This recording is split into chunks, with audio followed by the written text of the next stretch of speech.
और अच्छी खबर यह है कि पाकिस्तान और यूएई का जो मैच है वो एज पर शेड्यूल होने जा रहा है। आईसीसी ने घुटने टेक दिए हैं पाकिस्तान क्रिकेट बोर्ड के आगे और पाकिस्तान क्रिकेट बोर्ड की यह डिमांड मान ली गई है कि एंडी पाइक्रॉफ्ट जो हैं वो पाकिस्तान और यूएई के मैच में मैच रेफरी नहीं होंगे। रिची रिचर्डसन उनको जिम्मेदारी दी गई है और वो पाकिस्तान और यूएई के मैच में बतौर मैच रेफरी अपनी ड्यूटी सर अंजाम देंगे। लेकिन पाकिस्तान क्रिकेट बोर्ड ने ये नहीं माना कि हमने एंडी पाइक्रॉफ्ट के साथ जो है ना वो मैच खेलने पर राजी हुए हैं। आज मैच होगा, आज सरकारी तौर पर ऐलान भी कर दिया जाएगा और पाकिस्तान और यूएई की टीमें अपने टाइम के ऊपर मैच भी खेलेंगी और ये अब तक की खबर है। बट सरकारी तौर पर ऐलान नहीं किया गया है क्योंकि इसमें आईसीसी की सुबह की है और इसमें हमारे पड़ोसियों की भी सुबह की है। तो पाकिस्तान क्रिकेट बोर्ड के मौक़िफ़ को मान लिया गया है। बट विन विन सिचुएशन आप कह सकते हैं, क्योंकि पाकिस्तान का जो मुतालबा था उसे तो तस्लीम कर दिया गया ना। पाकिस्तान का मुतालबा यही था कि मैच रेफरी जो है उनको तब्दील कर दिया जाए और उनको तब्दील कर दिया गया क्योंकि अभी ये कंफर्म नहीं हो सका कि उन्हें एशिया कप से ही बाहर कर दिया गया या सिर्फ पाकिस्तान के मैचों के लिए उन्हें तब्दील कर दिया गया।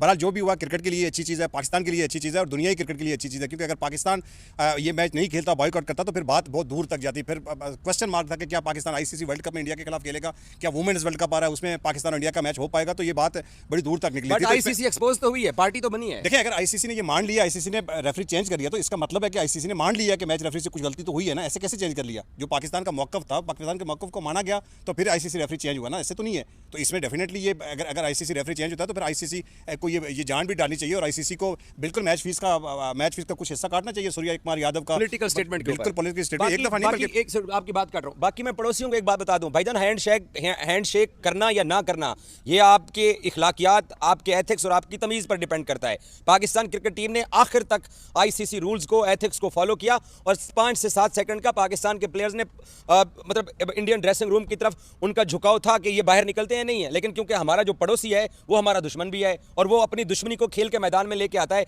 और दूसरी बात ये, मैं आज और इंडियन प्लेयर्स और इंडियन मीडिया आज हमारे साथ यहां पर मौजूद था। मैं आपको ईमानदारी से बता रहा हूं, पता है क्या अब हमें कहा गया तमाम लोगों ने, उन्होंने बोला कि यार भाई सूर्या कुमार को जितनी गालियां पड़ गई हैं ना, तो उसके बाद क्रिकेट से रिलेटेड जितने भी लोग हैं ना वो पीछे हट गए हैं क्योंकि यहाँ 1 मिनट के अंदर देशद्रोही और देशभक्ति का खिताब दे दिया जाता है। तो मैं प्लेयर्स की मजबूरी को अंडरस्टैंड कर सकता हूँ। और अगर हमारे प्लेयर्स को कल को कहा जाता है 21 तारीख को पाकिस्तान इंडिया का मैच होता है और हमारे प्लेयर्स को कहा जाता है कि जनाब आप जाके कहें कि हम जो है ना वो रफाल तैयारे गिराने के ऊपर पाकिस्तान एयरफोर्स को शाबाश देते हैं, तो वो लड़के बोलेंगे। तो यहाँ प्लेयर्स को इस्तेमाल किया गया अपने पॉलिटिकल मोटिव की वजह से।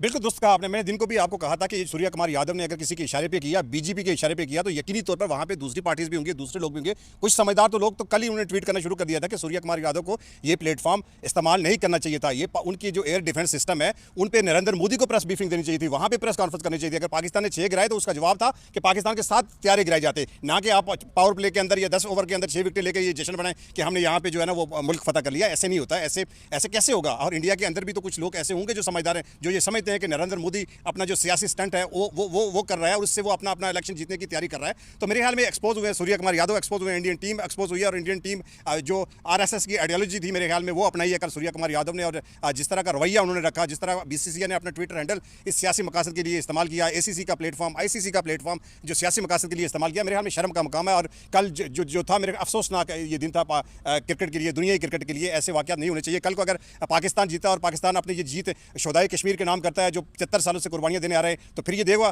कल अगर मैं खड़ा होकर वहाँ सलमान अली आगा से सवाल करता हूँ कि सलमान आप ये जीत कश्मीरी शोधा के नाम करेंगे, तो फिर बात कहाँ तक जाएगी? तो मेरे ख्याल में ऐसे प्लेटफॉर्म पे ऐसी बातें करनी नहीं चाहिए क्योंकि फिर दोनों तरफ, बॉर्डर के उस तरफ और बॉर्डर के इस तरफ, दोनों तरफ प्रॉब्लम्स तो हैं, दोनों तरफ मुश्किलात तो हैं। जानते भी एक दूसरे को अच्छी तरह जानते हैं और इनसे बहुत ज्यादा जानते हैं और इनसे बहुत ज्यादा मवाद हमारे पास है। तो इस तरह के इल्जाम लगाने से पहले थोड़ा सा सोच लिया करें कि अगले के मुंह में भी जुबान है। जब हम बोलेंगे तो फिर आपको बर्दाश्त नहीं होगा, जब पाकिस्तान क्रिकेट टीम के प्लेयर बोलेंगे तो फिर आपसे बर्दाश्त नहीं होगा। और फिर ये प्लेटफॉर्म फिर सूर्या कुमार यादव के ऊपर जो मैच फीस का जुर्माना होना है पॉलिटिकल स्टेटमेंट का, तो क्या ये आईसीसी अगर जुर्माना नहीं करता है तो फिर कल को प्रेस कॉन्फ्रेंस में जो मर्जी बोलेगा फिर उस पर रूल लागू नहीं होगा? ये एग्जांपल सेट हो गई है। आपको यही तो कहता है कि अगर आईसीसी इस मामले में रोक रुकावट नहीं करता तो परसों अगर पाकिस्तान 21 तारीख को जीतता तो फिर ये सवाल बनते हैं नहीं, तो फिर बनते हैं ना। कोई और भी किसी को कह सकता है। मैं यही तो कह रहा हूं, एग्जांपल सेट हो गई ना। क्योंकि देखे ना एमएस धोनी के ग्लव्स पे एक दफा भारतीय सेना का या भारतीय आर्मी का एक लोगो बना था, तो वो आईसीसी ने उतार दिया था और उसको कोट करके जो इंडियन मीडिया वो कह रहे थे कि रिजवान ने एक दफा शायद गजा के मुसलमानों के नाम अपनी जीत कर दी थी। तो कहते कैसे कर सकता है ये रिजवान?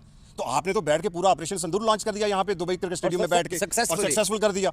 मतलब आपको जो 6-0 की शिकस्त वहाँ पे हुई वो आपने T20 पे खत्म कर दी कि 6 तैयारे आपके गिरे और T20 में आपने आपका बदला ले लिया। अगर ऐसे आपने बदला लेना है तो जो 6 गुना हमसे बड़ा मुल्क है तो 3 T20 में हम उनको हरा देंगे। फिर 3 फिर T20 मैं तो फिर पावर प्ले के अंदर सारे 6-6 विकेट हर मैच में देने को तैयार हूं। अगर 1 घंटे में 6 रफेल गिराते हैं और 6 ओवर में 6। पाकिस्तान क्रिकेट बोर्ड को पहले चैंपियंस ट्रॉफी में अंडर एस्टिमेट किया गया, फिर पाकिस्तान क्रिकेट बोर्ड को अंडर एस्टिमेट और भी बहुत सारे मकाम पे किया गया है। पाकिस्तान क्रिकेट बोर्ड जैसे माजी में हमारे जो एक्स चेयरमैन थे, जैसे ही एशिया कप श्रीलंका में 2 हिस्सों के अंदर हुआ और हमने जहाज पकड़ा और भारत वर्ल्ड कप खेलने भाग गए। अब वो वाली सिचुएशन तो नहीं है। आपने स्टैंड लिया और आपको पता है कि सोने की चिड़िया, हमें बहुत देर बाद एहसास हुआ है कि ये जो क्रिकेट से पैसा बनता है उसमें इंडिया पाकिस्तान के साथ दूसरी टीम पाकिस्तान होती है। समझ आ जानी चाहिए मेरे ख्याल में, क्योंकि ये उनको दूसरी नहीं, तीसरी नहीं, बल्कि चौथी शिकस्त है। पहले तो आपने कहा कि हाइब्रिड मॉडल नहीं होगा, हाइब्रिड मॉडल हुआ तो फिर मोहसिन नकवी साहब ने कहा कि अगर ये होगा तो फिर लंबा अरसे तक चलेगा, फिर आपको भी ऐसा करना पड़ेगा। फिर आपने देखा कि हमारे आईसीसी ने प्रेस रिलीज वुमेन किया, हमारी क्वालिफाई कर गई है, तो अब उनको अपनी बोरिया बिस्तरा उठा के श्रीलंका में जाना पड़ेगा ये मैच खेलने के लिए। और अगर पाकिस्तान सेमीफाइनल में पहुंचता है, फाइनल में पहुंचता है, तो टीम इंडिया अगर फाइनल में पहुंचती है तो फिर भी वो अपने मैचेस जाके, कोई भी टीम पहुंचती है पाकिस्तान के अगेंस्ट जो भी टीम होगी वो अपना मैच कोलंबो में जाके खेलेंगे। आगे T20 वर्ल्ड कप आ रहा है, वहां भी जो अगर पाकिस्तान के अलावा सेमीफाइनल खेलना है, फाइनल किसी भी टीम ने खेलना है, तो वो जाके कोलंबो में खेलेगी। तो अब मुझे ये बताएं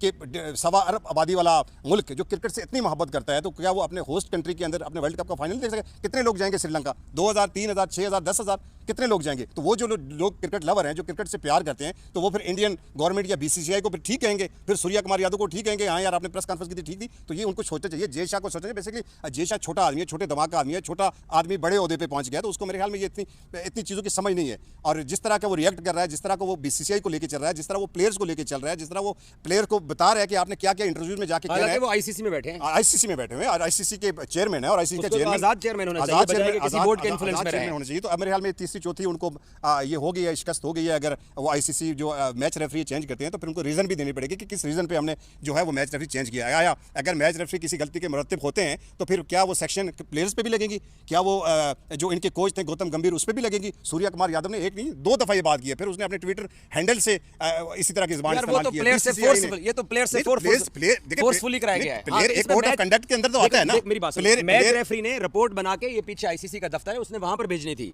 उसने तो रिपोर्ट भेजी नहीं है। तो देखे ना, यही तो होगा ना, यही चार्ज तो मैच रेफरी पे लगेगा कि मैच रेफरी ने ये जानबूझ के, या मैच रेफरी की गलती है कि मैच रेफरी, जब मैच रेफरी की गलती आप मान लेंगे तो फिर क्या और बॉडी कोई नहीं होगी जो एहसाब करेगी सूर्या कुमार यादव का या गौतम गंभीर का? अगर मैच रेफरी पे बात आ गई, मैच रेफरी को आपने सस्पेंड कर दिया या पाकिस्तान के मैचों से हटा दिया, तो फिर बात यहाँ तक रुकनी तो नहीं चाहिए ना। फिर जिसकी बेस बनाकर आपने मैच रेफरी को हटाया, उस बेस का क्या होगा?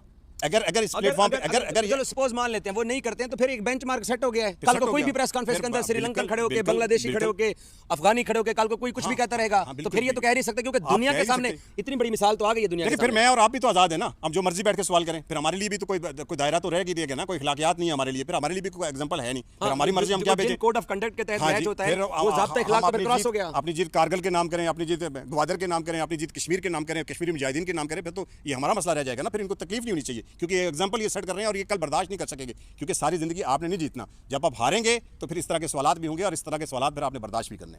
बहुत शुक्रिया सरदार औरंगजेब साहब की, आपने गुफ्तगू सुनी है। पाकिस्तान क्रिकेट बोर्ड की एक तरह से ये कामयाबी है, इसको हमारा पड़ोसी जो मर्जी नाम दे,